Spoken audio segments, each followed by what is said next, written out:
خلي بالك يالا عشان لو فلست هيحطوك على البلاك ليست. وانت اعمى يا اخويا ولا ايه يا اخويا؟ انا اعمى؟ طب خد. وانت بتفتري عليا يا اخويا عشان انا هواجي؟ فكاني ماليش حد ولا ايه؟ طب راجل خليك مكانك. روح يا ده هات اللي تجيبه يا انا قاعد هنا ادي هواجي مستنيك يا. ايه يا اخويا يا كبير وبعدين هنفطر ايه يا عمنا؟ والله يا اخويا ما عارف افطر. انت كل يوم تسالني هنفطر ايه هنفطر ايه.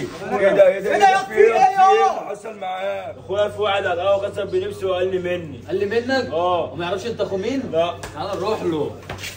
بقول لك ايه لسه مدي علقه للقهواجي. بجد والله؟ بيقول لي روح اجيب لك ناس وجاي. طب خليه يجيب اللي يجيبه احنا عارف اي حاجه. لا احنا بس طب ايه ده؟ قابل اخويا. هجيبك هو ده اخويا. بس ادي اخويا كبير.